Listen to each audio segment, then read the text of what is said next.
संगत जी, हम आपके अपने चैनल गुरु बंदगी में आपका स्वागत करते हैं। संगत जी, एक बेनती है कि यह जो सत्संग हम अपलोड करते हैं यह बहुत पुराने सत्संग हैं। इनकी रिकॉर्डिंग बहुत पुरानी है। काफ़ी हद तक तो हम आवाज़ क्लियर कर देते हैं। अगर थोड़ी बहुत ही रह जाए तो हम माफ़ी चाहते हैं। संगत जी, जिन्होंने अभी तक हमारे चैनल को सब्सक्राइब नहीं किया है वो जरूर कर लें, क्योंकि हम आपके लिए पुराने सत्संग और बाबा जी की साखियां लेकर आते रहते हैं। आइए अब बड़े प्यार से जपजी साहब पौड़ी दूसरी का सत्संग सुनते हैं, जो कि भवानी साहब का फरमाया हुआ सत्संग है। आज का सत्संग जपजी पौड़ी नंबर 2 तारीख 11 दिसंबर 1984।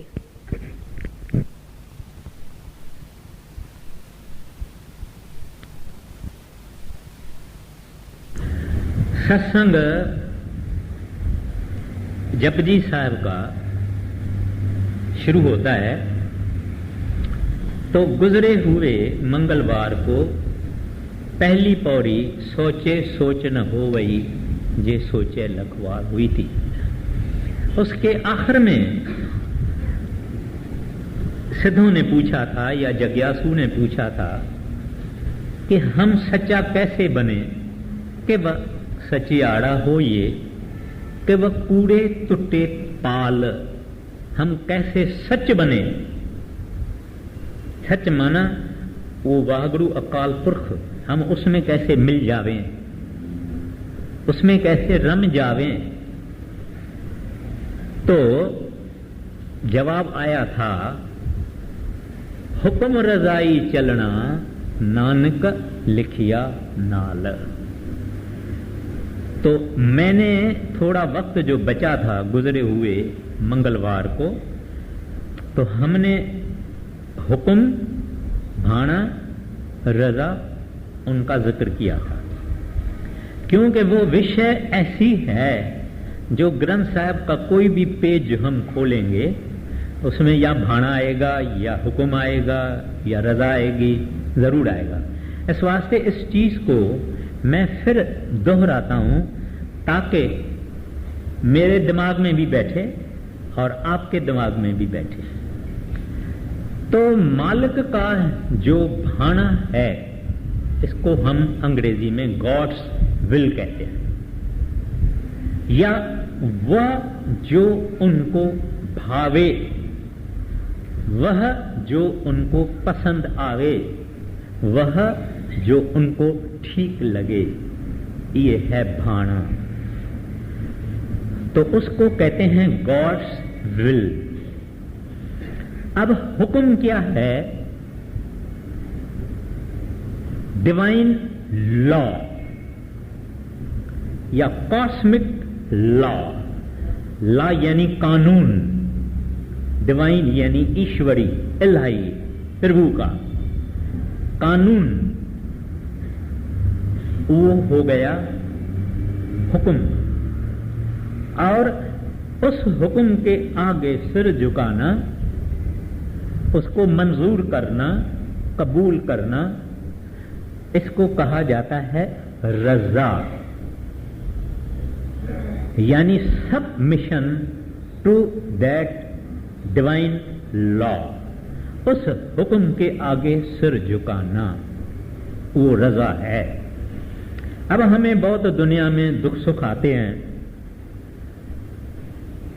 कभी कभी हमारी ऐसी हालत होती है कि हम बोलते हैं कि ये परमात्मा ने क्यों किया, ये परमात्मा का कोई इंसाफ है, इसको आप दयालु कैसे कहते हैं? दयालु कोई ऐसा काम करता है, ये कोई दया है? तो माना हम उनके हुक्म की मुखालफत करते हैं, जो कि सही नहीं है। दरअसल में हम अपना दुख और सुख दोनों भोगते हैं अपने कर्मों के कारण। किए हुए कर्म हमारे ही हैं। उसके हाथ में फकत इतना है हुक्म में कि कभी 100 बरस 100 जन्म पहले का दुख दे देगा, कभी 100 जन्म पहले किया हुआ अच्छा कर्म उसका सुख दे देगा, मगर देगा हमारे ही कर्म का। तो वो जो हुक्म है उसके आगे सिर झुकाने के सिवाय हमारे लिए कोई और चारा है ही नहीं। अब भाणा और हुक्म बात एक ही है, उनके हालात में यानी अवस्था में थोड़ा फर्क है। वो फर्क क्या है? जैसे हम दुनिया में कोई चीज चाहते हैं, करना चाहते हैं, माना अपने को भाती है, उसको हासिल करने के लिए, उनको सिद्ध करने के लिए कोई न कोई जरिया यानी मीन्स अख्तियार करना पड़ता है। वो जरिया अपनी ख्वाहिश को पूरे करने के लिए यानी परमात्मा के भाने को पूरा करने के लिए वो जो जरिया है वो शब्द है। अब वो शब्द जो है उसको कंट्रोल में करने के लिए, रेगुलेट करने के लिए यानी एक नियम एंड डिसिप्लिन के अंदर रखने के लिए हुक्म की ताकत काम करती है, उसको रेगुलेट करती है। मैंने एक मिसाल दिया था, कोई आदमी है चाहता है कि मैं फलाने शहर में या फलाने दुकान पे पहुंचूं, तो पहले वो भाता है, चाहता है, फिर उसको जरिया चाहिए कि वहां कैसे पहुंचूं, तो मोटर कार ली जाती है। तो मोटर कार वहां ले जावे, मोटर कार तो है, मगर मोटर कार को वहां ले जाने के लिए उसका जो व्हील है, उसकी जो ब्रेक है, उसका जो एक्सीलरेटर है, उसको कंट्रोल और रेगुलेट करने के लिए कोई बंदा चाहिए।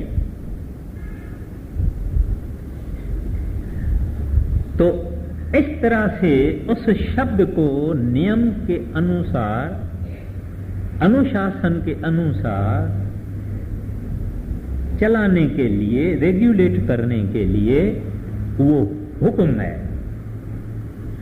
और वो जो हुक्म है सोई क्योंकि नाम और शब्द के जरिए सब कुछ करता है, उनका जरिया है, नाम है और शब्द है, सब कुछ करता है, तो वो है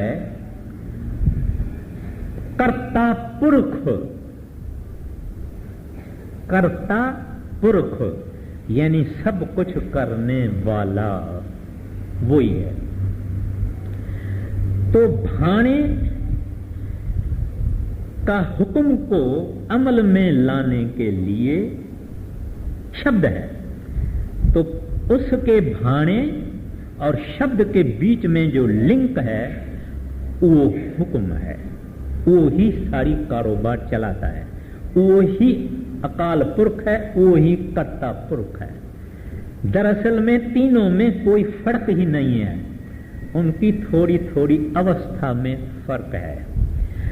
वाणी कहती है कि उस हुक्म के आगे जब हम सिर झुकाएंगे, तेरी मर्जी, हम हिंदू कहते हैं हरि इच्छा, जो आपकी मर्जी। तो जब उनका कोई भी हुक्म हुआ, यानी हमको सुख मिला या दुख मिला, हमने उसके आगे सिर झुकाया, तो हम रजा में रहें, submission to that cosmic law और डिवाइन लॉ। हम कहते हैं वाह जी वाह, जो तुद भावे साई भली कार, तू सदा सलामत निरंकार। तो सबमिशन टू दैट विल या उसकी रजा में राजी रहना, ये हो गया कि हुक्म को मानना। मानने के सिवाय हमको चारा नहीं है। लेकिन ये हुक्म मानना और रजा में चलना हम लोगों का काम नहीं है। जब सिद्धों ने पूछा था गुरु साहब से, तो उन्होंने कहा जब तू नाम लेके भजन करके शब्द से जुड़ जाएगा, माना पर्दा कूड़ का, झूठ का, माया का पर्दा फाड़ देगा, अंदर जाएगा, तो तुमको दिखाई देगा कि हुक्म कैसे काम कर रहा है, कि कैसे ये सारी सृष्टि हुक्म चला रहा है। तब हम कहेंगे वाह वाह वाह वाह, जो तुम करता है वो अच्छा है, ठीक है। दरअसल में दो बातें होती है, और ये जिनकी बात है जो पर्दा फाड़ के अंदर जाते हैं और उस हुक्म की कार्रवाई देखते हैं, वो है ही संत जन, वो उसके प्रभु के फकीर, प्रभु के भक्त, वो संत जन है जो उस हुक्म की जब कारोबार देखते हैं, वो कहते हैं जो तू करता है सब तू ही करता है। माना दुनिया में जो कुछ भी होता है तू ही करता है और ठीक करता है। ये दो बातें संतों के मुख से निकलेगी कि वो ही करता है और जो करता है वो ठीक करता है। मगर ये संतों का काम है जिन्होंने अंदर हुक्म को पाया भी और हुक्म से रम गए हैं, वो खुद ही हुक्म है,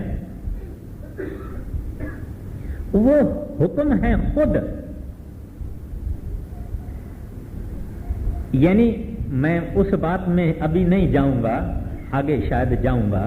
यानी वो जो हुक्म है संत उसके साथ मिलके उसमें मर्ज हो जाते हैं। जो साहिब की मर्जी, ये संतों की मर्जी।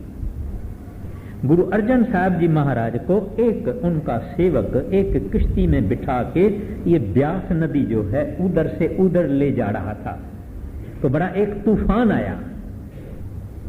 तो वो भजन करने वाला था, जो सिख था वो भजन करने वाला था, और अंदर वो किश्ती जो थी वो आधी ढकी हुई थी, यानी बंद थी, और आधी खुली हुई थी। तो अंदर गुरु अर्जन साहब जी महाराज भजन में बैठे हुए थे। तो सेवक ने देखा कि ये बड़ा भारी तूफान है और ये डोलती है ऐसे, और उन्होंने अपनी सिद्धि से, माना ताकत से, तूफान को बंद कर दिया।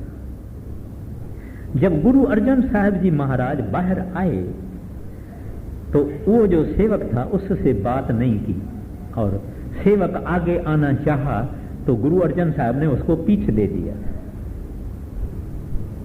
फिर वो आगे आया, फिर गुरु साहब ने पीठ दे दिया। फिर बोले महाराज मेरे से खता हो गई है, मैंने तो ये तूफान, मैंने देखा आप अंदर भजन कर रहे हैं और डोल रही है ये किश्ती, मैंने तब तूफान बंद कर दिया। बोले सुनो, जो उस साहिब का हुक्म है हम उसके अंदर राजी हैं। हुक्म से तूफान हुआ, तुम्हारा काम नहीं है दखल देना। ऐसे संत जन उस हुक्म के अनुसार चलते हैं और खुद ही हुक्म का रूप है। कई बातें हैं जो दुनिया में कोई नहीं कर सकता है, मगर संत जन कर सकते हैं। मामूली तरह से नहीं करेंगे, हुक्म के अंदर चलेंगे, भाने में चलेंगे, मगर अगर चाहें तो कुछ भी कर सकते हैं, क्योंकि वो हुक्म का रूप है। अब गुरु नानक साहब ने, मैंने पहले ही दिन ये अर्ज किया था कि ये जो जप जी है, ये संसार को गुरु नानक साहब की अनमोल गिफ्ट है, तोहफा है, प्रेजेंट है, बख्शिश है। क्योंकि इसके अंदर जो कुछ है अगर वो हम समझें और करें तो कुछ और करने की जरूरत नहीं है। बड़ा अनमोल खजाना है ये जप साहब है। इस वास्ते गुरु नानक साहब ने, गुरु अर्जन साहब जी ने इसको श्री गुरु ग्रंथ साहब में पहले पहले रख दिया है। अच्छा, तो आप भी हम भी जब जब एक पौड़ी या दो पौड़ी होती है, फिर अपने को ये विचार करना चाहिए कि इस पौड़ी का मकसद क्या। तो अब हम लेंगे कौन सी पौड़ी? दूसरी पौड़ी, हुक्मे होवन आकार, वो दूसरी पौड़ी लेंगे। फिर अपने को सोच करना चाहिए। अब ये जो दूसरी पौड़ी है उसका तात्पर्य ये है, एक उसकी हाकमी, द ऑलमाइटी, उससे बड़ा कोई नहीं है, और उसकी दात जो वो बख्शिश करता है इंसान को। ये मूल इस पौड़ी का, पौड़ी नंबर 2, उसका मूल ये दो चीज है, एक उनकी दात, एक उसकी हाकमी, यानी almighty and his gifts to us, हम लोगों को जो वो बख्शिश करते हैं वो। अब बोलिए आप कहिए। सोचै सोचना होवै,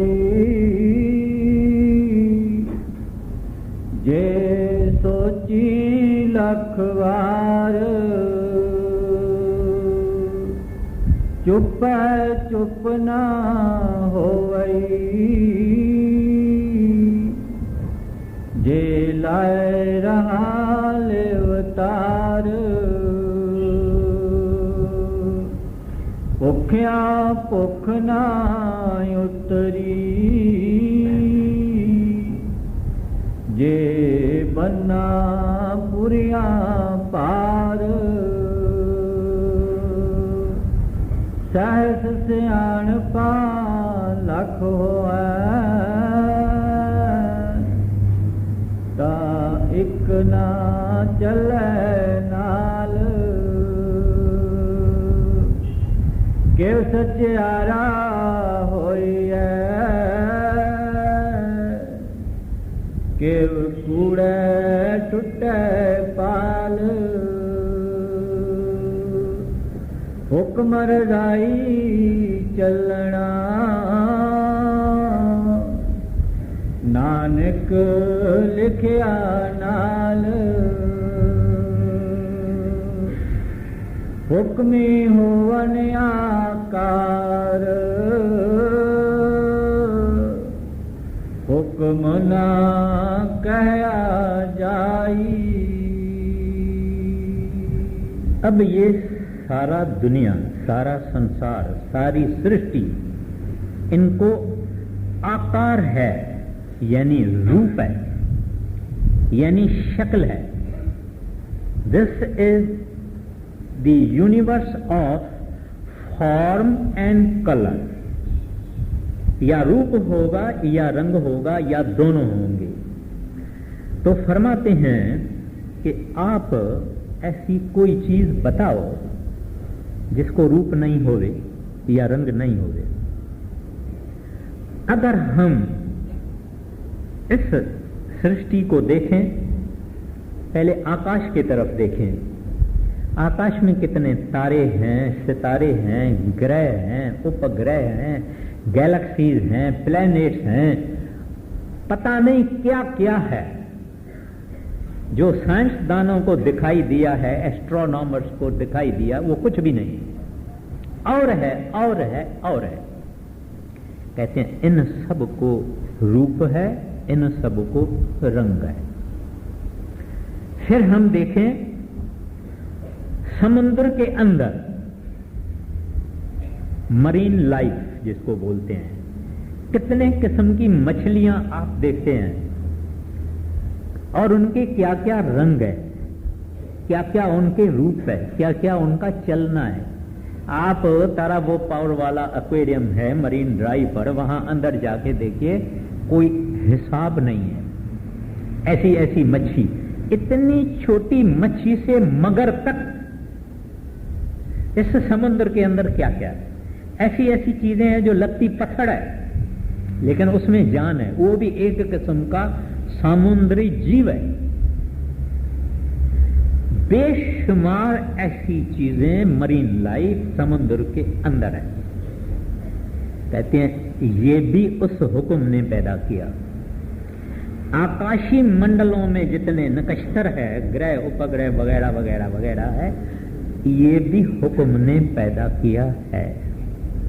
फिर हमारी ये पृथ्वी देखिए, कितने रूप हैं।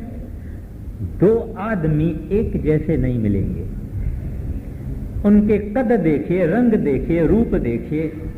फिर जानवरों में चले जाइए, फिर जंगलों में चले जाइए, निबादात है, वेजिटेबल किंगडम है, उसमें देखिए कैसे कैसे फूल, कैसे कैसे पत्ते, कैसे कैसे दरख्त, उनकी क्या क्या उम्र, उनका क्या रंग और रूप है, बेशुमार। वो भी हुक्म ने पैदा किए हैं। फूलों के भी कितने किस्म है, वो भी हुक्म ने पैदा किए हैं। और पृथ्वी में बहुत कुछ है। फिर आप पाताल में चले जाइए, माना पृथ्वी के अंदर चले जाइए। जितने बाहर आप पहाड़ देखते हैं, ऐसे अनंत पहाड़ तो अंदर हैं। उनके अंदर हमारे सच्चे मोती, रुबीज, सैफायर्स, डायमंड्स, तरह तरह के, कोलसा, तांबा, लोखंड, फास्फोरस, कई चीजें, रबर वगैरह वगैरह, डामर वगैरह वगैरह बेहिसाब है। ये पाताल के अंदर भी उस हुक्म ने पैदा किया है। और इसके सिवाय जहां हमारा दिमाग नहीं पहुंच सकता, जहां साइंस नहीं पहुंच सकती, जहां किताब नहीं पहुंच सकती, जिसकी हमको इमेजिनेशन भी नहीं है, वो भी सब उस हुक्म ने पैदा किया है। इस वास्ते कहते हैं हुक्म न कहिया जाई। कहते हैं ऐसा भारी, ऐसा जबरदस्त, ऐसा ऑलमाइटी, ऑल पावरफुल हुक्म, कहते हैं उसका हम क्या जिक्र कर सकते हैं। हम दुनिया की जो उसकी कायनात है, जो उसकी पैदाश है, जो उसकी रचना है, उसका हम बयान कर सकते हैं। पहाड़ हैं, नदियां हैं, ये हैं, वो हैं, वो हैं, वो हैं, मगर इन सब का पैदा करने वाला, उसके बारे में हम कुछ नहीं कह सकते हैं। वो तो पहली पौड़ी में उन्होंने कह दिया, सोचे सोच न हो गई। उसकी रचना का जिक्र थोड़ा बहुत हम कर सकते हैं, बाकी उसका कुछ नहीं कर सकते। और हम जीव अपूर्व, माना इम्परफेक्ट, नादान, बुद्धि हमारी लिमिटेड। मैं अर्ज करता हूं कि ये हमारी आंखें सब देखती है, फकत हाथ इधर रखो, ये कुछ नहीं देखता।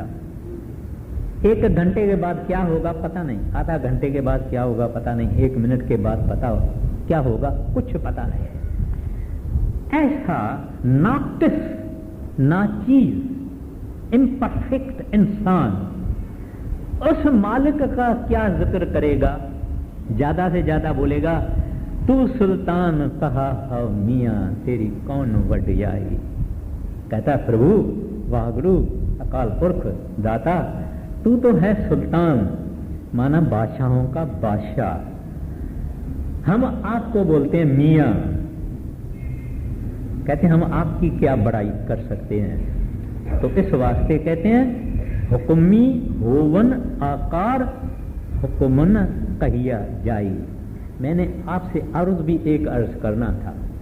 ये तो हमने सारी कायनात का बात किया, मगर इससे लतीफ, माना सूक्ष्म, माना एस्ट्रल और कॉजल और स्पिरिचुअल, सैंसदल कमल से सचखंड तक बहुत भारी मंजिलें हैं। उसमें जीव हैं रहने वाले, हमारे से कई गुना सुंदर, रंगीन, विचित्र, वो भी सब उस हुक्म ने पैदा किया है। उन लोगों में और हम लोगों में फर्क इतना है कि सैंस दल कमल वाला या ब्रह्म वाला या 10वें द्वार वाला या सोहंग देश वाला या सचखंड, वो कोई सचखंड में नहीं जा सकता, फकत इंसान सचखंड में जा सकता है। ये भी उनकी दात है और उनकी बख्शिश है। तो ये हमारे जो संसार है, मौलाना रूम साहब कहते हैं जैसे एक बाल होता है आदमी का, ऐसे समुद्र में एक बाल क्या होता है?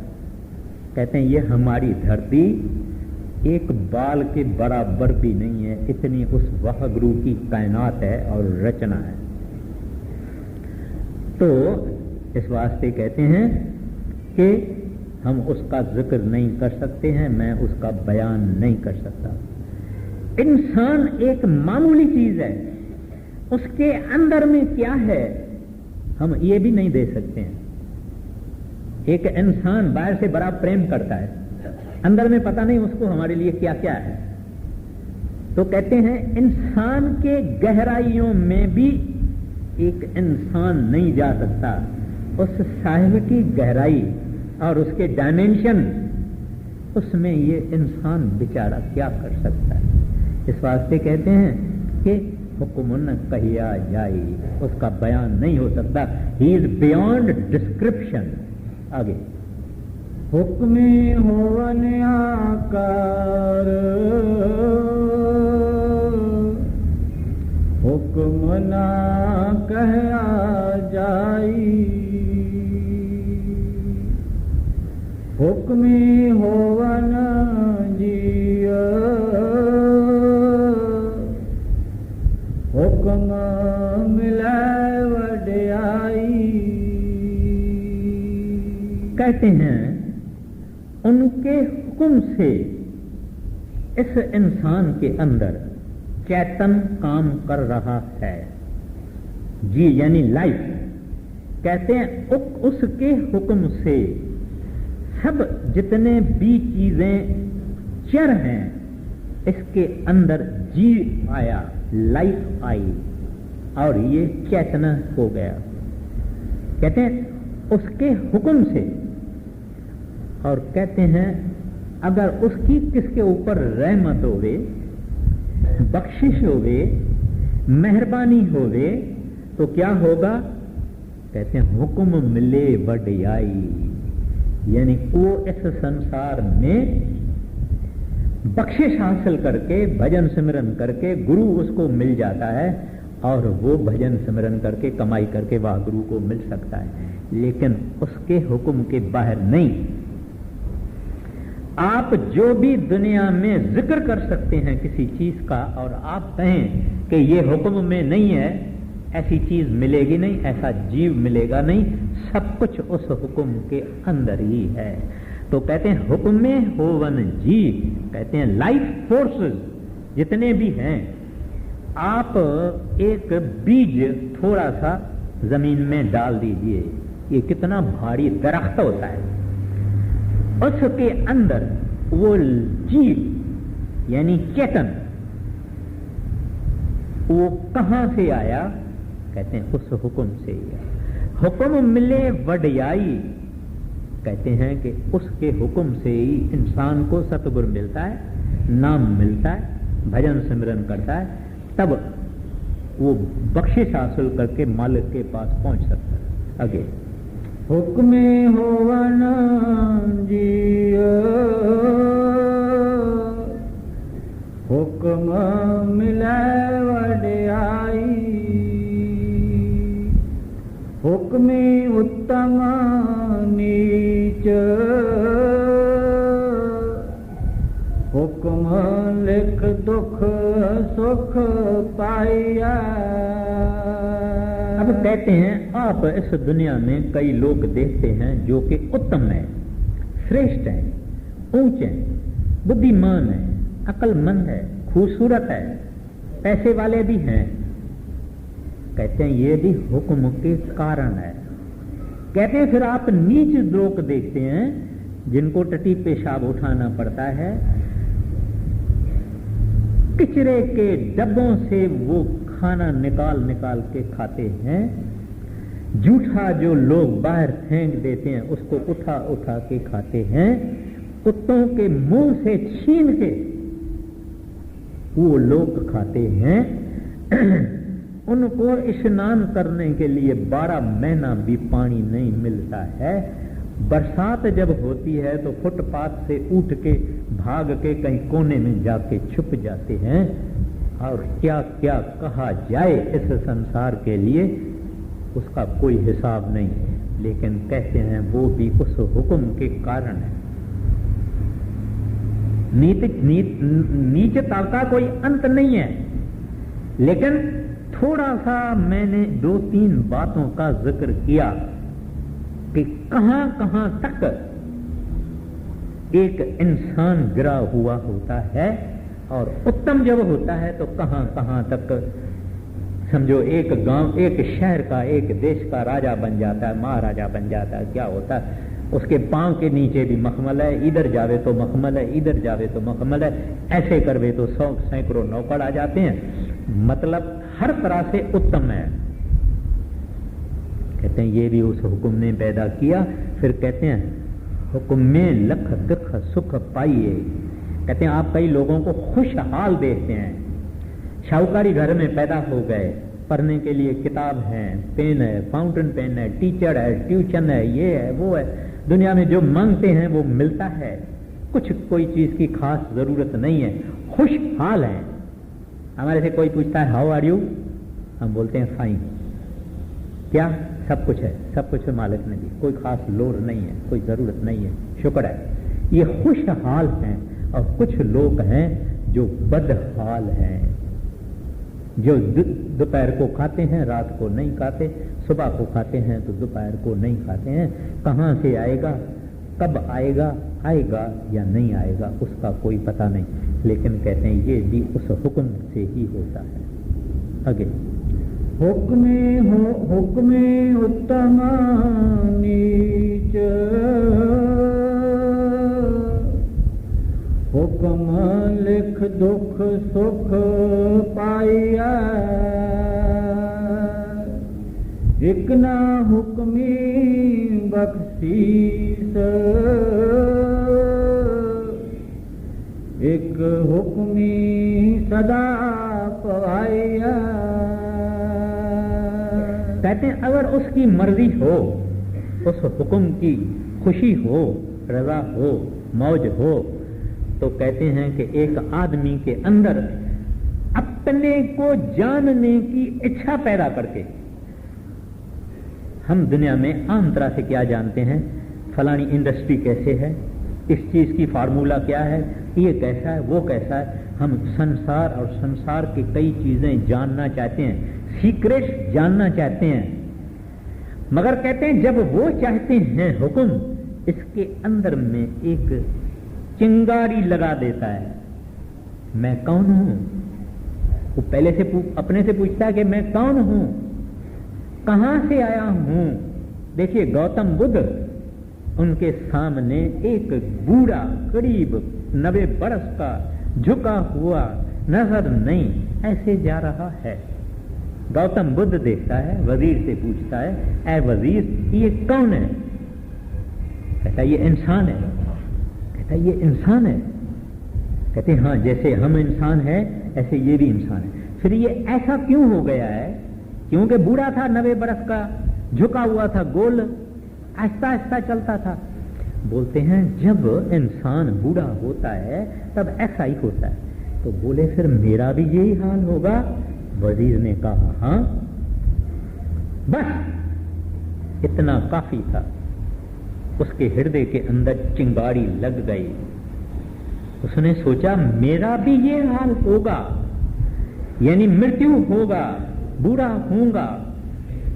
उसने सोचा कि मैं उस अवस्था को हासिल करूंगा जिसमें बुढ़ापा है नहीं, जिसमें बचपन है नहीं, जिसमें जवानी है नहीं, जिसमें मृत्यु है नहीं, जो इमॉर्टल है, अमर है, अजर है, अटल है। मैं इस अवस्था को, इस कंडीशन को हासिल करूंगा। अब ये इच्छा, कहते हैं इकना हुक्म में बख्शीश,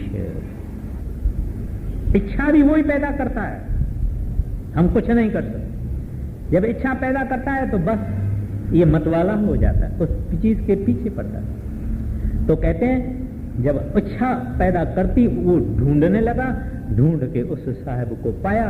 इसकी ट्रांसमाइग्रेशन, मां के पेट में लटकना, जन्म मरण से बच गया, आवागमन से बच गया।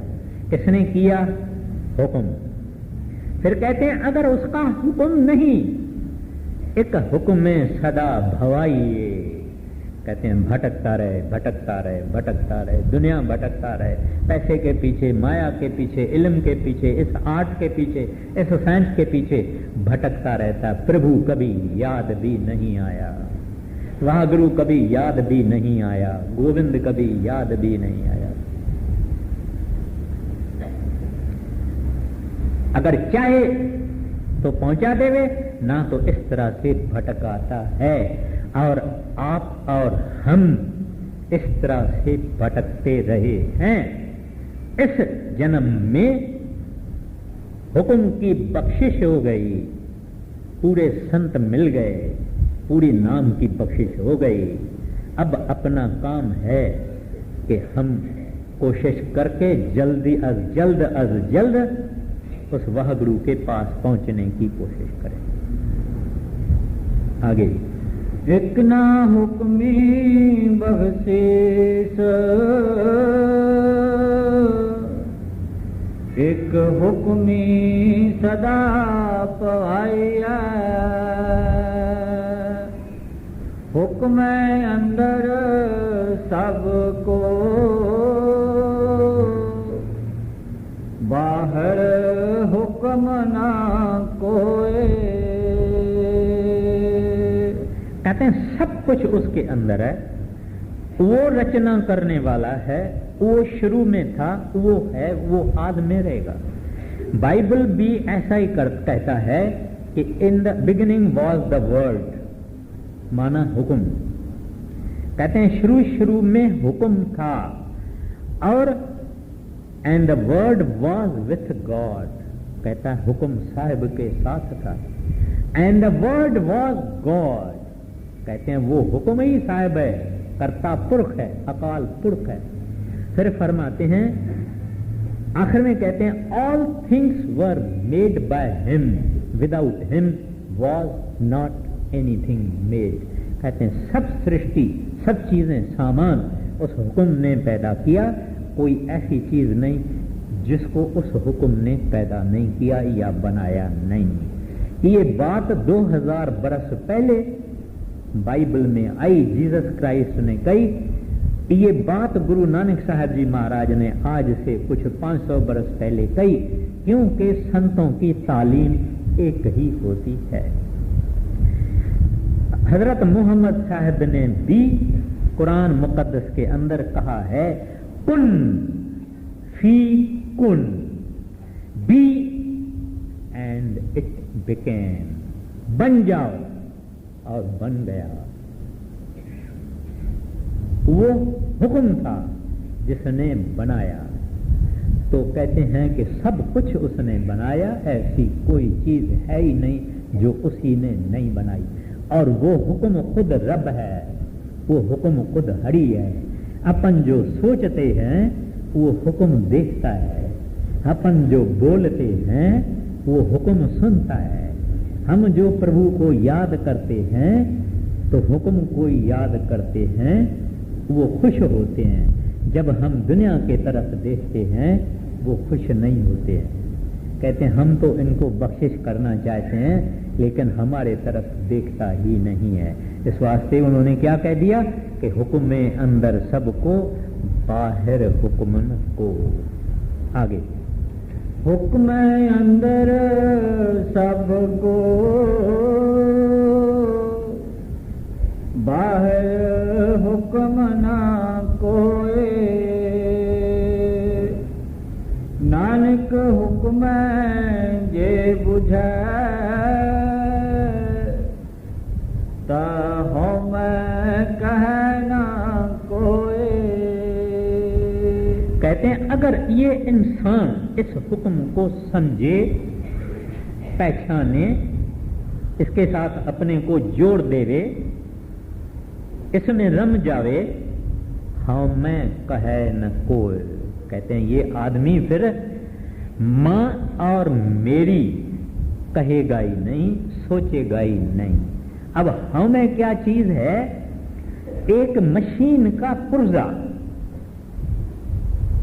बोलता है मैं है मशीन का नट, यानी मशीन का नट बहुत भारी मशीन है, उसका एक छोटा सा नट है, छोटे में छोटा नट। कहता है मैं हूं, मैं अलग हूं, मैं निराला हूं, इसका नाम मशीन है, मेरा नाम नट है। ये नादानी हम लोग करते हैं। एक समुद्र की बूंद कहती है मेरा समुद्र से कोई ताल्लुक नहीं, इस वास्ते दुखी है। इस वास्ते हम दुखी हैं कि हमारी जो इंडिविजुअलिज्म है, मां और मेरी।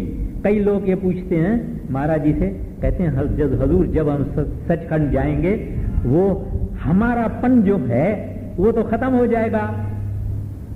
हम इतने इस अपने इंडिविजुअलिज्म को कितना प्यार करते हैं कि सचखंड में भी हम अपना प्यार नहीं छोड़ते हैं। कहते हैं वहां तो हमारी हस्ती नाबूद हो जाएगी, नहीं नाबूद होगी। वहां क्या है, जैसे ये हाल है, इसमें बहुत हजारों बल्ब लटका दो तो लाइट एक ही है, लेकिन बल्ब अलग अलग है। इस तरह से वहां पहचाना भी जा सकता है कि ये रूह नीचे वो थी, वो था, तो पहचान गायब नहीं होती है। तो कहते हैं जब इनको ये पता लग गया कि मैं बूंद हूं, मैं तो मेरा तो अकेले सिर मैं कुछ भी नहीं हूं, मैं तो इस सागर का जरा हूं, मैं तो इस भारी कॉस्मोस की जो मशीन है मैं उसका एक छोटा सा नट हूं, इसका ही हिस्सा हूं, कुल उसका मैं जुदा हूं, होल उसका मैं पार्ट हूं। फिर ये मां कैसे कहेगा? सोचने की बात नहीं है। ये फिर कहेगा तू तू तू तू, मैं नहीं, मैं का सवाल ही नहीं है। संतों के पास, भक्तों के पास फकत तू है, मैं होती नहीं। कहते हैं अगर इसने हुक्म पहचान लिया तो किसी को हो में नहीं होगी, क्योंकि वो अपने आप हुक्म के अंदर समा देगा। राधा नानक हुक्म जे बुझे ताहो मैं कहना कोई। अब दूसरे मंगलवार को, जो कि शायद 18 तारीख होगी, तीसरी और चौथी पौड़ी लेने की कोशिश की जाएगी। राधा आज तीसरी और चौथी पौड़ी लेने का विचार है। उससे पहले मैंने पिछले मंगलवार को अर्ज किया था कि हुक्म क्या है, भाणा क्या है, शब्द क्या है और रजा क्या है। ये सब एक ही पावर के, शक्ति के, ताकत के जुदा जुदा नाम है।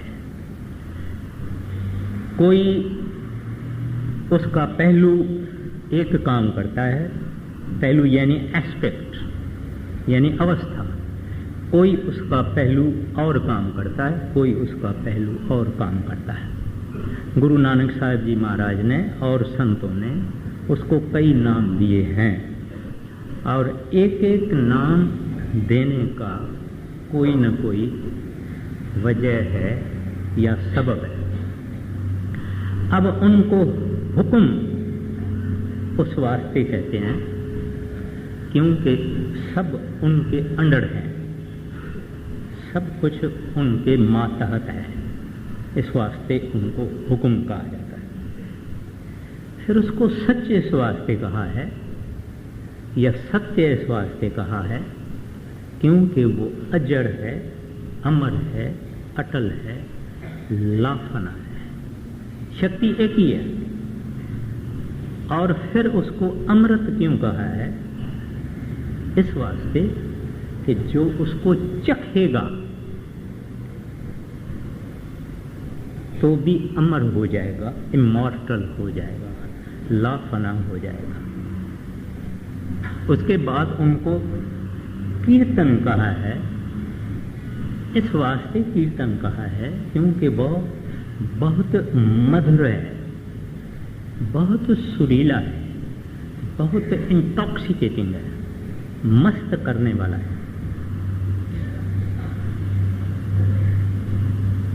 उसके बाद उनको गुरु बाणी क्यों कहा है, यानी गुरु की बाणी क्यों कहा है? क्योंकि असल हमारा गुरु शब्द है और नाम है। उसमें से आवाज निकली, धुन निकली, इस वास्ते उसको बाणी कहा।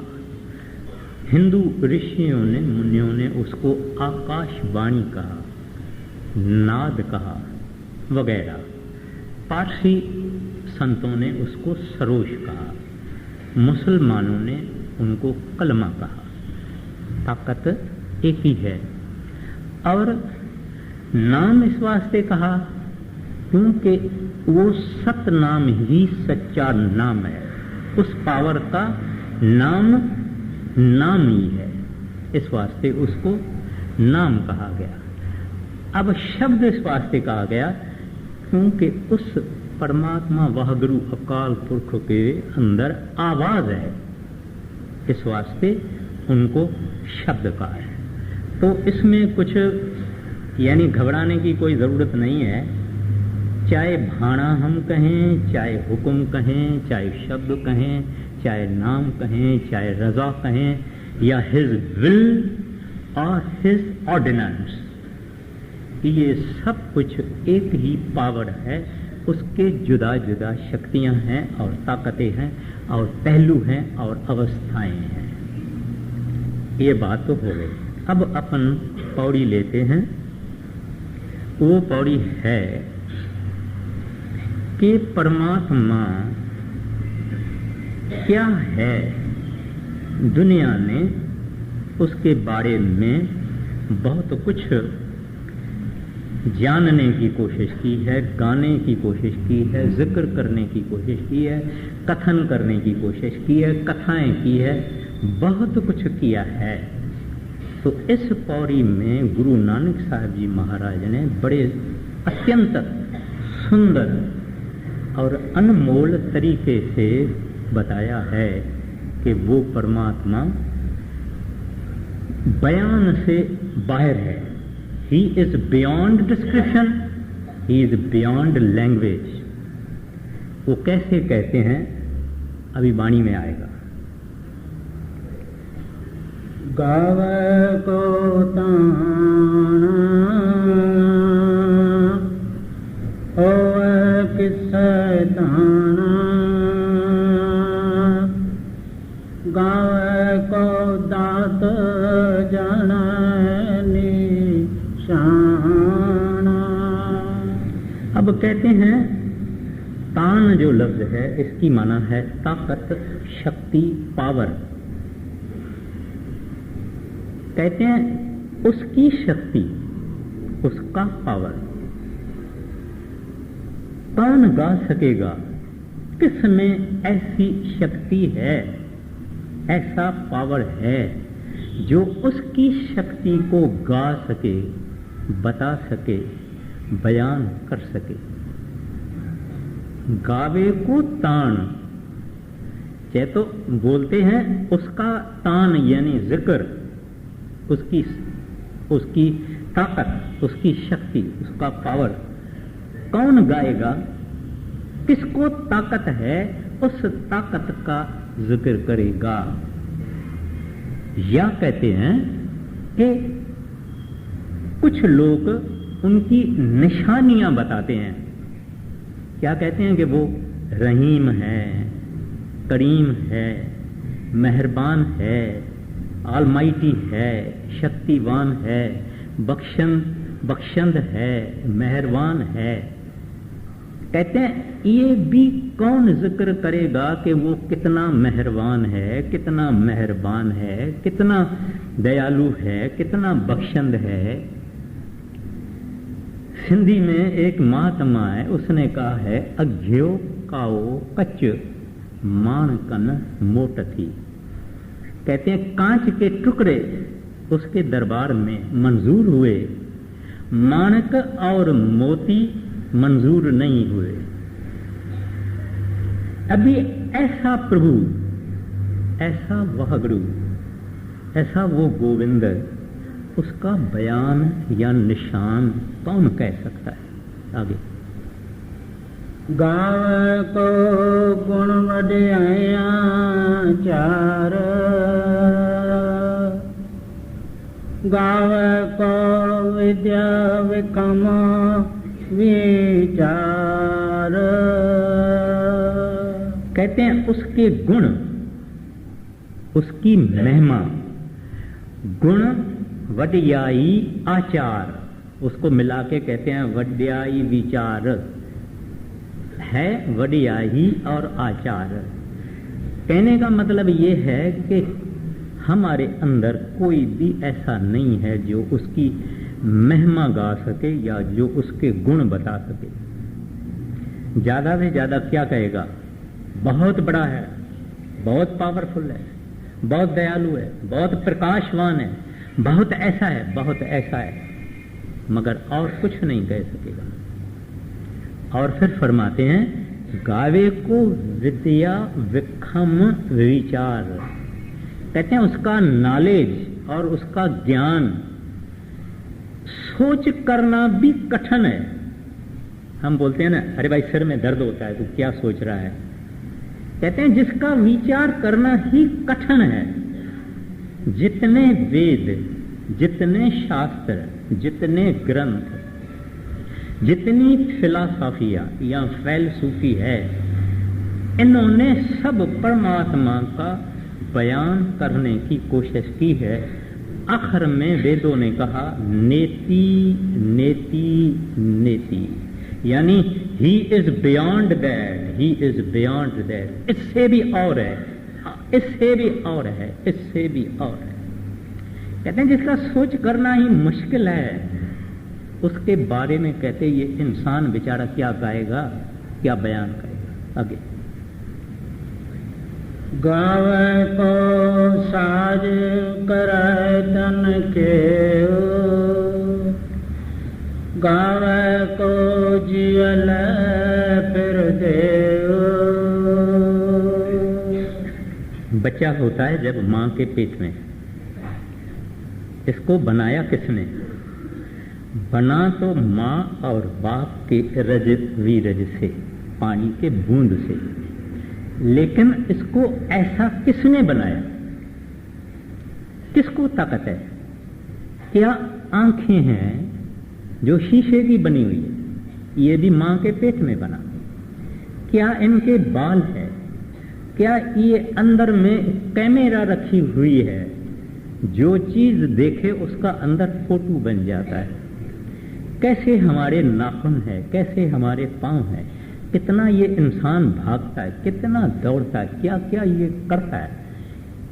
कहते हैं ये साजने वाला, बनाने वाला भी वो ही प्रभु है, वो ही वह गुरु है। फिर कहते हैं जब उसको मारना होता है, नाश करना होता है, संसार करना होता है, डिस्ट्रक्ट करना होता है, डिस्ट्रॉय करना होता है, खत्म करना होता है, कहते हैं 1 मिनट में उनको खाक कर देता है। देखिए गुरु नानक साहब जी महाराज एक ही कड़ी में क्या कहते हैं? गावे को साज करे तन खेव। कहते हैं उसका गाना यानी बयान करना कौन करेगा? उसका बयान जो 1 सेकंड में बनाता है और 1 सेकंड में उसको खाक कर देता है, भस्म कर देता है, नाश कर देता है। कहते हैं ऐसी शक्ति वाला उसका जिक्र कौन करेगा, उसके गायन कौन गाएगा? फिर आगे फरमाते हैं गावे को जिय ले फिर देव। कहते हैं वो जिंदगी देता है। आप अपने को याद करते हैं ना, हम इंसानों को याद करते हैं ना, इंसानों के सिवाय भी जिस चीज को अंग्रेजी में लाइफ बोलते हैं, जिंदगी बोलते हैं, जी बोलते हैं, इसमें जी नहीं है, मर गया। इसमें लाइफ नहीं है, इसमें जिंदगी नहीं है। कहते हैं ये सब इसने सारी कायनात में दिया है।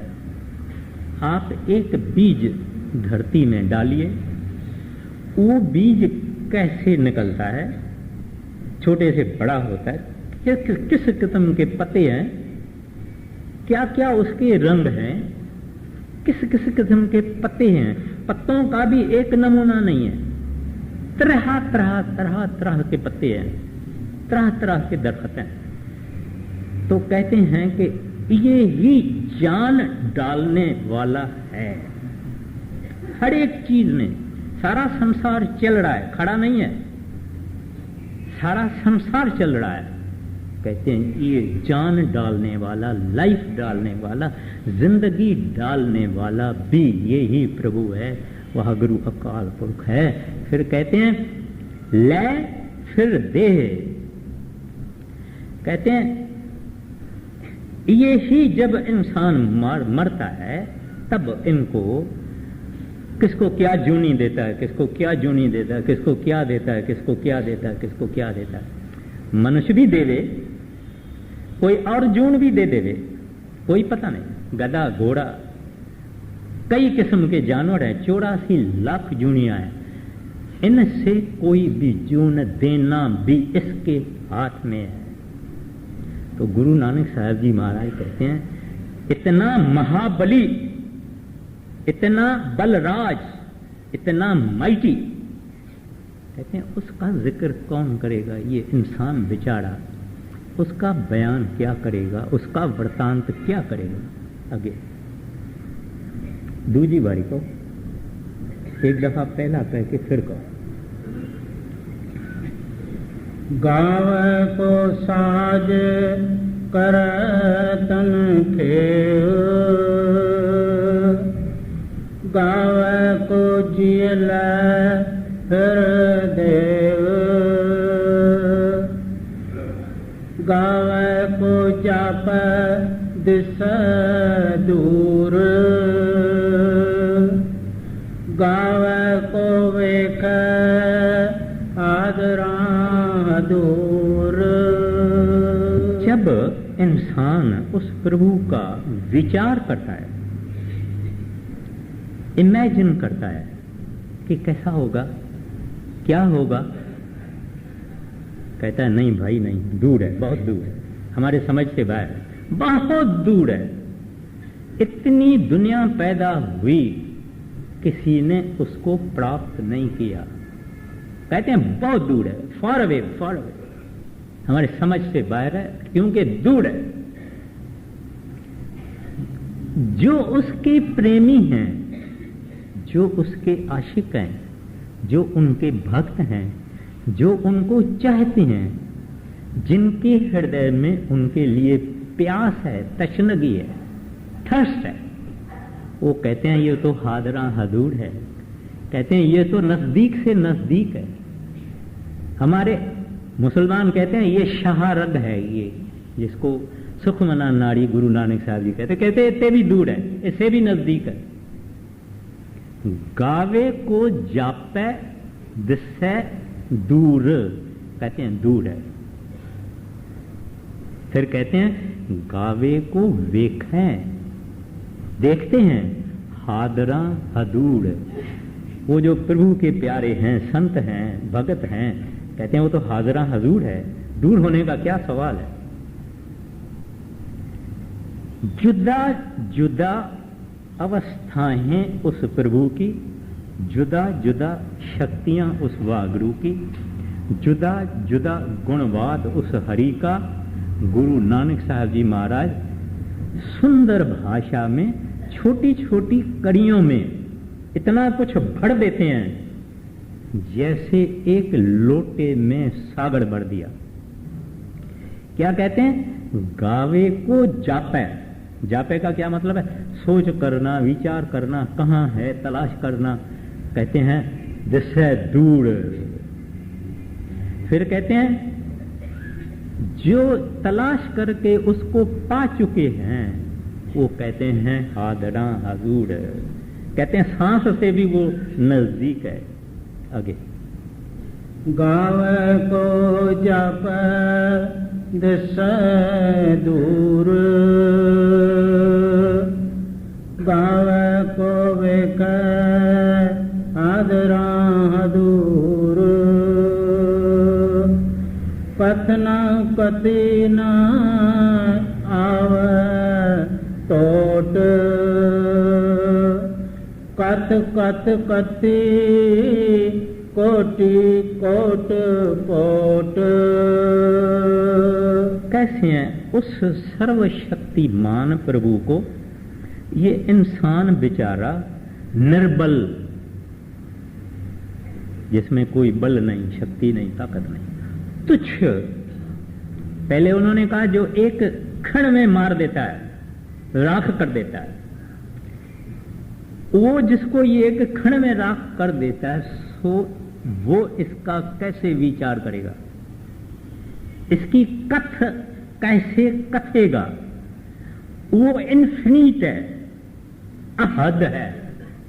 आप कहेंगे अमेरिका तक है, नहीं नहीं, अमेरिका तो क्या, कनाडा तो क्या, न्यूजीलैंड तो क्या, दूर से दूर ऑस्ट्रेलिया है तो क्या, तंदुरा है ऊपर में बर्फ ही बर्फ तो क्या, ये सारी हमारी पृथ्वी उस प्रभु की हस्ती में एक बाल भी बराबर नहीं है। अभी करिए, आप भी विचार करें, मैं भी विचार करूं। अगर सारी हमारी पृथ्वी उसके बाल भी बराबर नहीं है तो हम कौन है उसमें, उस पृथ्वी में हम कौन है? ये विचारने की बात है। How can a perfect being be described bye A imperfect being? हम अवगुणों से भरे हुए, कमजोरियों से भरे हुए नाचीज, आंख को हाथ लगाओ तो अंधे हो जाते हैं। कल क्या होने वाला, एक मिनट में क्या होने वाला, एक सांस वापस आएगा कि नहीं, इसको कुछ पता नहीं। ये ऐसा इंसान बेचारा, उस साहिब का क्या कथ कथ कथ कथ कहते हैं, कथना कथी न आवे टोट। कहते हैं आप ऐसा विचार करो जो वो टूटे ही नहीं, माना अनटायरिंगली कंटिन्यूअसली आप उसका थिंकिंग करते जाओ। कहते हैं कथ कथ कथी कोट है, कोट कोट कोट माना करोड़। कहते हैं हजारों करोड़ों कथा करने वाले आए, उसका बयान करने वाले आए, ऋषि मुनि फैलसूफ ध्यानी ज्ञानी सब ने बहुत कुछ किया। आखिर में उन्होंने मथा टेक दिया, दाता तेरा अंत तू ही जाने। आगे कथना कथना आवे टोट, कथ कथ कथे कोटि कोट कोट। दे दे लेंदे तक पाओ, जुगा जुगंतर खाए खाओ। कहते हैं वो दाता है, देता है, लेने वाले थक जाते हैं। फिर कहते हैं जुगा जुगंतर खाई खाओ। कहते हैं वो देता रहता है, हम जीव उससे लेते रहते हैं, खाते रहते हैं, और तो भी हम थकते नहीं, माना वो थकता नहीं। तो इंसान कहता है वो हमको देता कहाँ है जो हम थक जावे? देंदा दे, लेंदे थक पाए। कहते हैं दाता देता रहता है, लेन दे वाला थक जाता है। दुनिया कहती है भाई ऐसे कैसे, हमको वो देता कहाँ है। जितनी भी हम ये इंसान इस शरीर से, इस देही से, इस जन्म से, इस पृथ्वी से, अपने घर से, रिश्तेदारों से बांधा हुआ है, बॉन्डेज में है, फकत अपनी ख्वाहिश के कारण। ख्वाहिश कहो, तृष्णा कहो, आरजू कहो, डिजायर कहो। कहते हैं ये डिजायर करता जाता है, परमात्मा इसकी ख्वाहिशें पूरी करता जाता है। जितनी मरने तक इनकी ख्वाहिशें पूरी हो जाती है, बाकी जो इनकी ख्वाहिशें पूरी नहीं हुई, ये इसके कारण दूसरा जन्म इनको लेना पड़ेगा। फिर कुछ इनकी पहले वाली, कुछ नए जन्म में ये ख्वाहिशें करता है। जितनी इस जिंदगी में इनकी पूरी होती है, जितनी बच जाती है, फिर इसका दूसरा जन्म होगा। अब यह सिलसिला, ये साइकिल, ये चक्कर चलता आया है। उस चक्कर में आप भी हैं और मैं भी हूं। अगर हम इस चक्कर से निकल जाते तो यहां होते ही नहीं, साहब के पास बैठे हुए होते। तो कहते हैं प्यारा देने वाला नहीं थकेगा, तू थकेगा। तो जो लोग यहां प्रभु से प्यार करने लगते हैं, कभी कभी शाहूकार, राजाएं, महाराजाएं, इनको परमात्मा से लगन लग जाती है। हमारे हिंदुस्तान के तो कई राजाएं महाराजाएं, उनको ज्ञान आ गया, राजा ही छोड़ दी। कई कई अमीर शाहूकार, इनको ऐसा ख्याल, परमात्मा की तरफ ख्याल लग जाता है। क्यों लग जाता है? क्योंकि ये थक गए, ये थकी हुई रूहें हैं। इन्होंने सब देखा है, सब एंजॉय किया, सब लज्जतें ली है, सब मजे लिए हैं। कहते हैं अब कुछ नहीं। कृत कर्म के बिछड़े कर कृपा मेलव राम, चार कुंठ दह दस भड़म्यो, थक आयो प्रभ की शाम।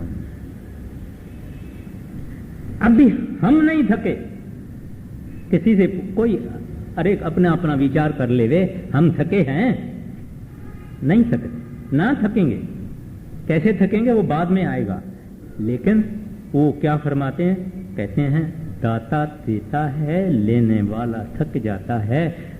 हालांकि इनको जुगों के बाद जुग होते गए, ये मांगता आया, ख्वाहिश करता आया, इनकी ख्वाहिशें पूरी होती गई जुगा जुग।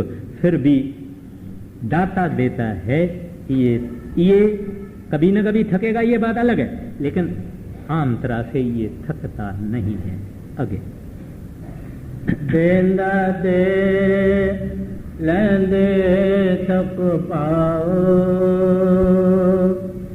जुगा जुगंतर खाए खाओ, हुक्मे हुक्मा चलाए रहो, नानक विगस वे परवाओ। क्या कहते हैं? हुक्मी यानी हाकम, जो मालिक है, अपने हुक्म से, शब्द से जिसको जैसे जैसे चलाना चाहता है ऐसे ऐसे चला के आता है। यानी ये आद से ही शुरू है। अगर ग्रंथ साहब की वाणी है, जिस आप बुलाए सो भूले, सो बूझे जिसे बुझाएंदा। कहते हैं वो अपने हुक्म के जरिए जिसको जिस रास्ते से चलाना है उस रास्ते से चलाता आया है, अपने हुक्म के जरिए। यानी शब्द नाम के धारा के जरिए ये सारी कारोबार करता है। और उसकी कारोबार का ये हिस्सा है कि जिस इंसान को अपने पास बुलाता है, बुला लेता है, दूर रखना चाहता है, दूर रखता है। फिर कहते हैं नानक विगसै वे पड़वा। अब ये तमाशा है। उस तमाशे को ये देख रहा है बेपरवाह, अचिंत। ऐसा नहीं कि उसके गर्दन पर बोझ है। अभी आपके ऊपर घर की कारोबार माताओं के ऊपर है, बहनों के ऊपर है, दुकान की कारोबार पुरुषों के ऊपर है, स्कूल की कॉलेज की जिम्मेदारी अपनी अपनी जिम्मेवारी है और उनका अपने को फिक्र लगा हुआ है। क्योंकि ऐसा तो नहीं होता है, बात हमारी मर्जी से चलता है कि नहीं चलता है।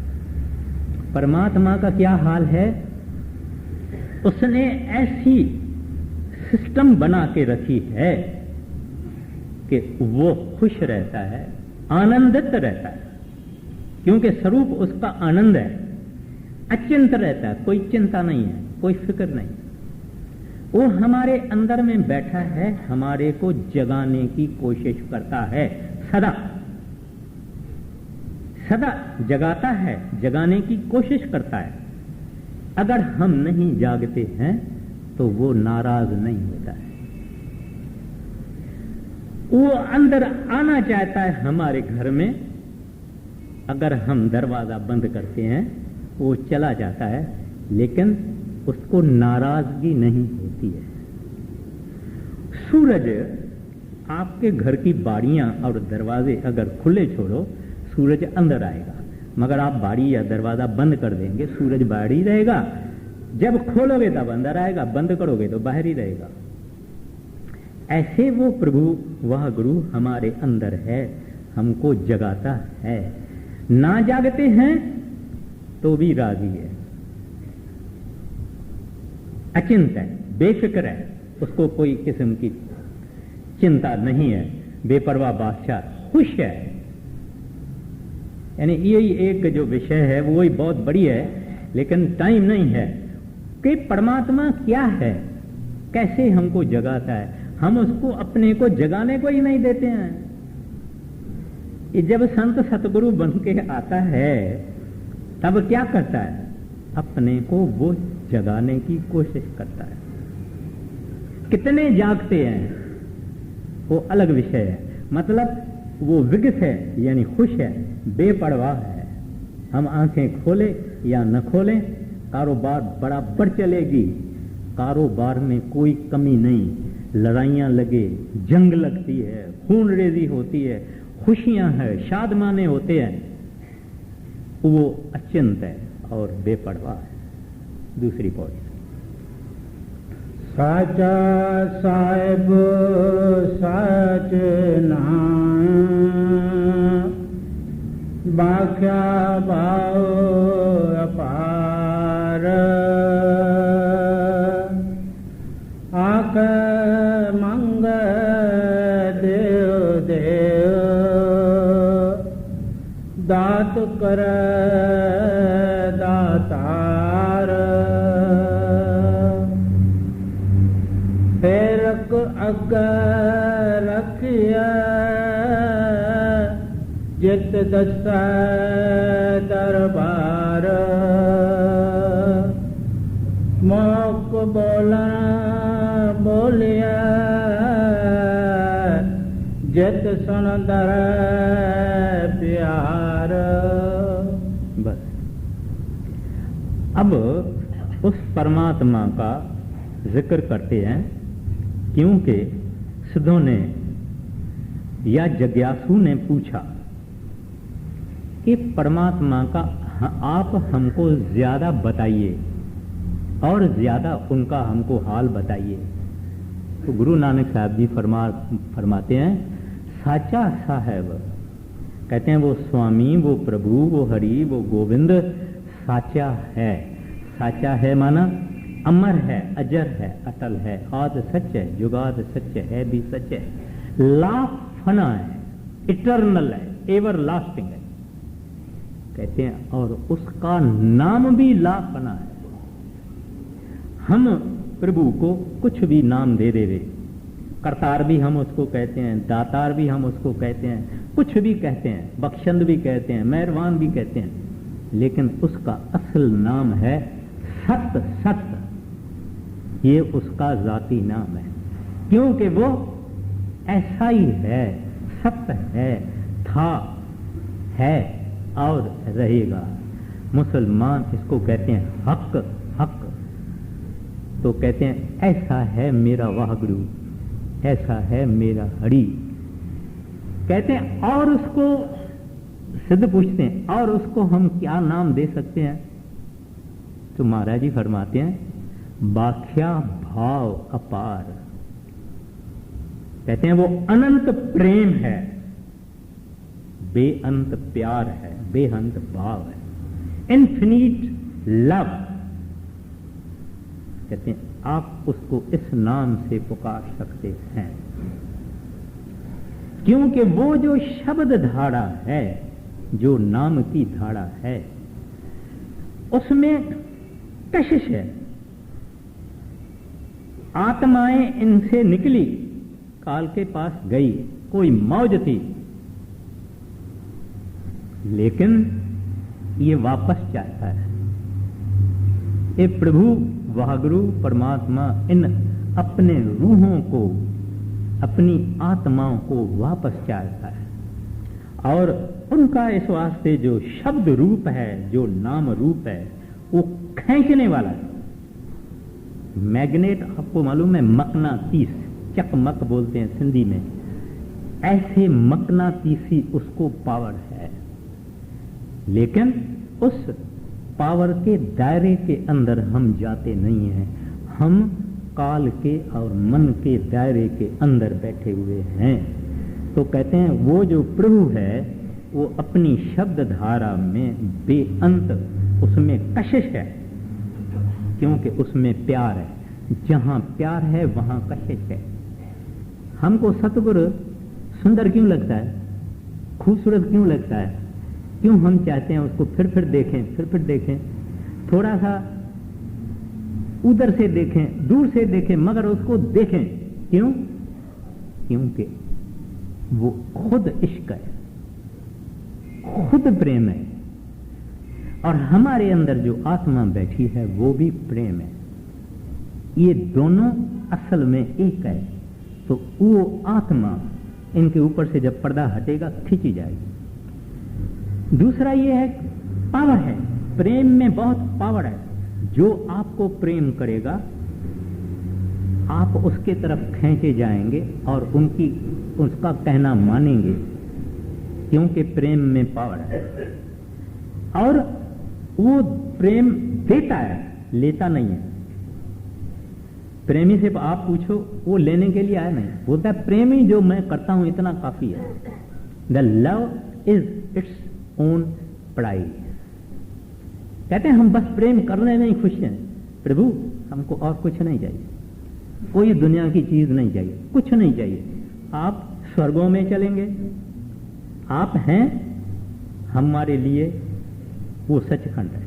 आप नरकों में हमको ले जाएंगे, कोई फिक्र नहीं है, आप वहां है, हम नरक में भी सचखंड में हैं। जहां आप हैं वो सचखंड है, न वो सचखंड। प्रेम एक ऐसी शक्ति है कि दुनिया बदल जाती है, सब कुछ बदल जाता है, इंसान बदल जाता है, क्योंकि उसमें पावर है और उसमें दया है, उसमें रहमत है, उसमें बख्शिश है, प्रेम है। आपको अगर सास अगर अपनी नूह को या अपनी धी को प्रेम करती है, समझो डजन प्लेटों का डिनर की प्लेटें टूट गई, अगर सास गिर गई उसके हाथ से, सब प्लेटें टूट गई। अगर सास अपने धी को यानी लड़की को प्रेम करती है, कहती है बच्चू बच्चू कोई फिक्र नहीं, कोई फिक्र नहीं, तुम अपना पांव संभालना, तुमको कांच न लग जावे, कोई फिक्र नहीं। ऐसा होता है, कभी कभी हो जाता है। मगर नूह उसकी जहां प्रेम नहीं है, मैं ऐसा नहीं कहता हूं कि सासें नूह को प्रेम नहीं करती, लेकिन मेरा कहने का मतलब है मैंने ऐसे कई सासें देखी है जो धी और नूह को एक जैसा प्रेम करती है। तो अगर प्रेम नहीं है, मैं बात कर रहा हूं जहां प्रेम नहीं है, अगर धी से भी प्रेम नहीं है तो भी शोला हो जाएगी, अग्नि हो जाएगी, तुमने क्या किया ये वगैरह। जहां प्रेम है वहां माफी है, वहां बख्शन है, कोई फिक्र नहीं। तो कहते हैं इस वास्ते उसको कहते हैं सदबख्शंद सदा मेहरबाना। दूसरा प्रेम देता है, गिवर। दूसरा प्रेम सुंदर है। संत सदगुरु बूढ़े होते हैं, दाढ़ी होती है, उम्र भी बड़ी होती है, फिर भी हम कहते हैं कि इसको मैं देखता ही रहूं, मैं इसको देखती ही रहूं। दुनिया में तो कोई खूबसूरत लड़की है या बहन है या जवान छोकरा है या लड़का है या आदमी है, हम उसकी सुंदरता की तरफ खींचे जाते हैं, लेकिन उसमें जिस्मानी खींच है, कशिश है। लेकिन जो परमात्मा के भक्त हैं, इनके अंदर प्रेम की, सच्चे प्रेम की कशिश है, और वो प्रेम प्रभु है, वाहगुरु है। इस वास्ते कहते हैं उसका नाम है बाखिया, कहा जाता है, वर्णन किया जाता है, डिस्क्राइब किया जाता है। भाव प्रेम अपार, कहते हैं अनंत प्रेम है उनके पास। हमारे पास कमी है, हम अंधेरे में हैं, उसका प्रेम नहीं है, मगर एक दिन अपने प्रेम से खींच के ले जाएंगे। तो इस वास्ते कहते हैं कि वो प्रभु जो है सच्चा, उसका नाम सच्चा, और वो प्रेम रूप है, उसकी शब्द धारा प्रेम रूप है। आगे फिर उन्होंने कहा आखे मंगे देव देव, दात करे दातार।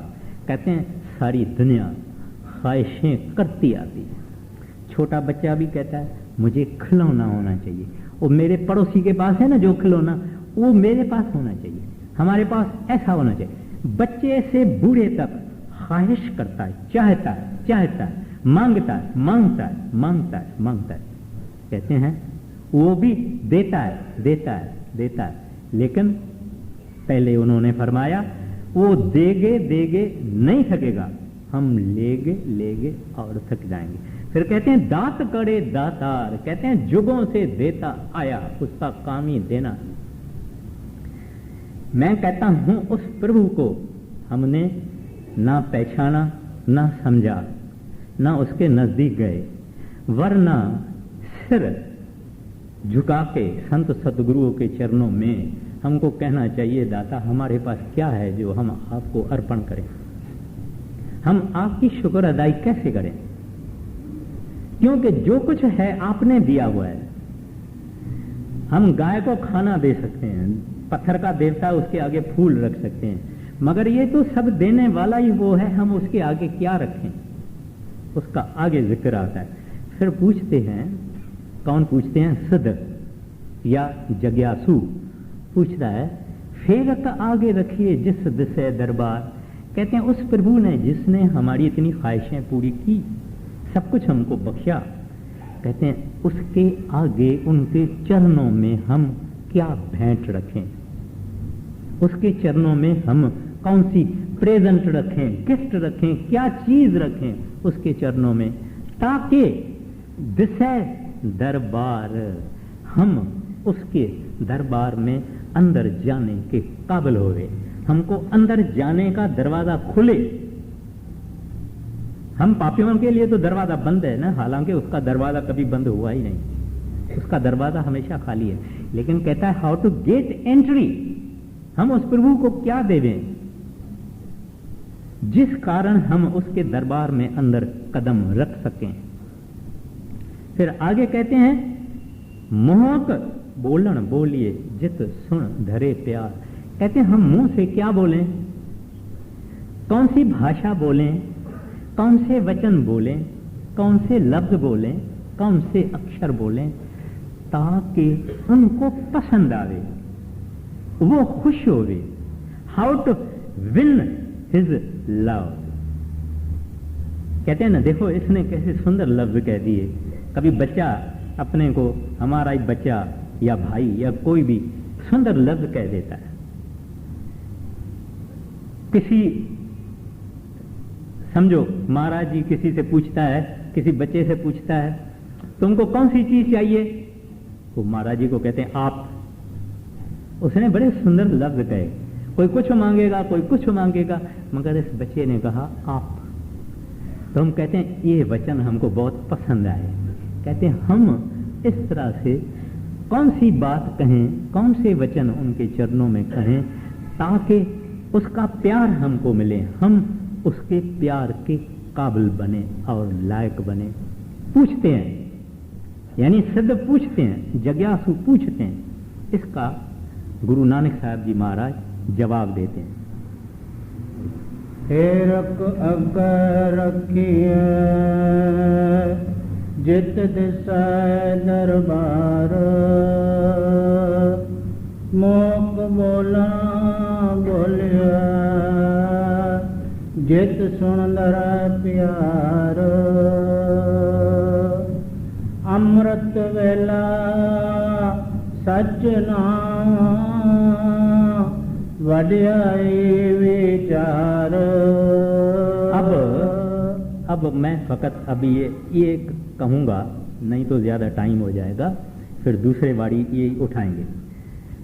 तब गुरु नानक साहब जी महाराज जिज्ञासु को उत्तर देते हैं, जवाब देते हैं। कहते हैं, भाई उसके दरबार में कैसे जा सकते हो, उसके चरणों में कौन से लफ्ज आप रख सकते हो जिसके कारण वो खुश होवे और आपको अंदर अपने पास बुलावे और अपने प्रेम की बख्शिश करें। सवाल भी बढ़िया है, जवाब देखिए। अमृत वेला सच नाम, कहते हैं सुबह को। अमृत वेला क्यों कहते हैं? हमारे शास्त्र कहते हैं ब्रह्म मुहूर्त।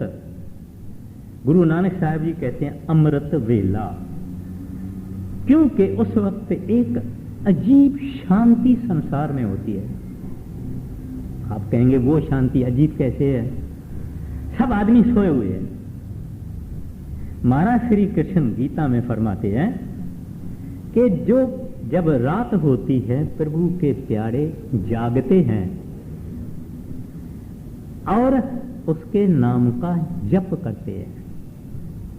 जब दिन होता है तब प्रभु के प्यारों के लिए वो दिन रात के बराबर है, रात उनके लिए दिन के बराबर है।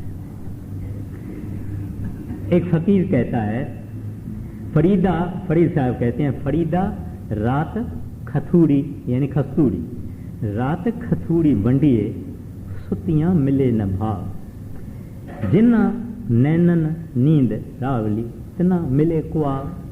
कहते हैं जिनको नींद प्यारी है उसको कैसे मिलेगी वो खस्तूरी।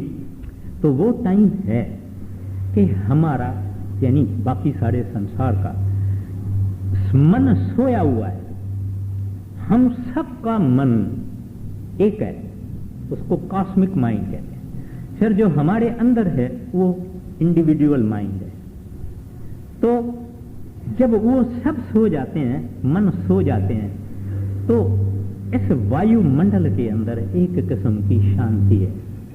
और आदमी जब उठता है तो उसको कल जो फिक्र किया, चिंता किया, विचार किया, कई चीजें हम कर करके फिर सोते हैं सारे दिन के बाद, वो इतना जल्दी नहीं आता है। उस समय ऐसा है, ग्रह आकाश में ऐसे होते हैं कि बदोबदी आदमी का मन लगता है। इस वास्ते कहते हैं उस वक्त अमृत की बरखा होती है। हम जो भजन बाकी टाइम में करते हैं उससे ये आसान टाइम है। ये भी बहुत बड़ी बात है।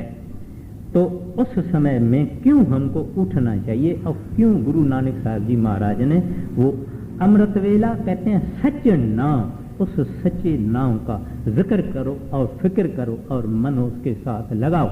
और वो सच नाम है शब्द। अपनी सूरत को जोड़ो, उसमें रम जाओ, उसका रूप हो जाओ, उसके साथ आइडेंटिफाई हो जाओ। फिर कहते हैं वो है सचमुच उस सचियारे का, सचियारे के बड़ाई का विचार करना। कहते हैं ये है सचमुच। तो वाणी भी कहती है गोविंद गोविंद कहिए दिन राती, गोविंद शब्द सुना मनिया। कहते हैं आप कितनी भी परमात्मा का नाम करो, बड़ा बोलो, उसको कुछ भी कहो, मगर सच्चा उसका वर्णन करना, बड़ाई करना, उस्तत करना, वो है उस शब्द की अभ्यास करना, साधना करना और उसमें मिल जाना। राधा स्वामी।